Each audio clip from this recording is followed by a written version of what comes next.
Welcome to Americana Archives. Today's headline is Hoax Almost Wins Home for Soldier. The subheadline is Convinces Jersey Couple He's Their Son.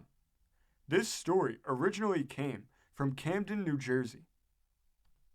It says, a young man whose parents separated when he was 10, without making proper provision for him, and who has longed ever since for a home and the affection of a mother and father, by quick thinking, almost won those things for himself. Almost, but not quite. The story he hastily patched up fell in a sad heap under police questioning here recently. The youth is Howard R. Marks, 22, 6 feet tall, good-looking, very earnest, and very lonesome. After drifting about in no very happy manner until he was 17, he joined the Army. He has been with it ever since, and has still a few months to serve. Recently, he obtained a furlough and came back to the States from Panama. Seeking a chance to lay aside a penny or two during his vacation, he went to Bridgeton and got a job as a berry picker on a farm. Meets mother. Picking berries near him one day was Mrs. Harry Galasso of Camden, a kindly middle-aged woman. She looked up at the youth and told him his eyes were just like those of her lost son. His features were very similar too, she said. Her boy disappeared 10 years ago, when he was 7, while playing on a wharf in the Delaware River. It was supposed he was drowned, but no one saw him fall in the water, and his body never was recovered. She asked the youth picking berries next to her to tell her something about his life. He looked hard at her kind mother's face. He thought fast. Then he told her he had been kidnapped when he was 7. Mrs. Galasso seemed excited. She asked him more questions, but he made some excuse and broke away from her. He sought out other berry pickers.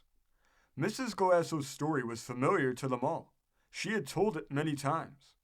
He asked them for details of her son's disappearance, for some information about her and her husband, their home, their relatives, and neighbors. Father convinced. When she found him again and pursued her questions, he was prepared. He told of being kidnapped and taken to a house in Atlantic City, of escaping from there and knocking about until he was old enough to join the Army. He was 17, he said. From what little he purported to be able to remember of his early childhood, Mrs. Galasso became convinced she had found her long-lost son. An excited telephone call brought Mr. Galasso, a small truck farmer, to Bridgeton. He too was convinced. It was a happy reunion. The Galassos had found their son, and Howard Marks had found a home. They took him back to their house. Mrs. Galasso, proud and overjoyed, cooked a fine big dinner. They took him out and bought him new shoes, a new hat, a new suit. Then, desiring to punish the kidnappers who had carried off their only child and caused them so much sadness, they took him to the county courthouse in Camden. It was not long before detectives discovered several inconsistencies in his story of his kidnapping and subsequent adventures. Soon they had him cornered, and when they threatened to send to Fort Slocum, New York, for his enlistment papers, he admitted the hoax. He wanted a home more than anything else, he said, and when he saw the chance to get one, he couldn't resist.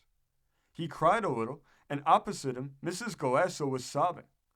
How could you be so cruel, she asked the youth.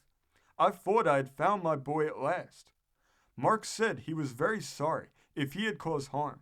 If they didn't want him, he'd clear out as fast as possible. And that's what he did. This story came from the great state of New Mexico, being reported in the Lincoln County News of September 6, 1929. Thank you for joining us today.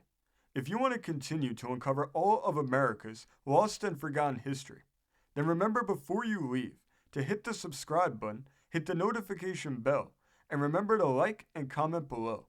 And we will see you next time on Americana Archives.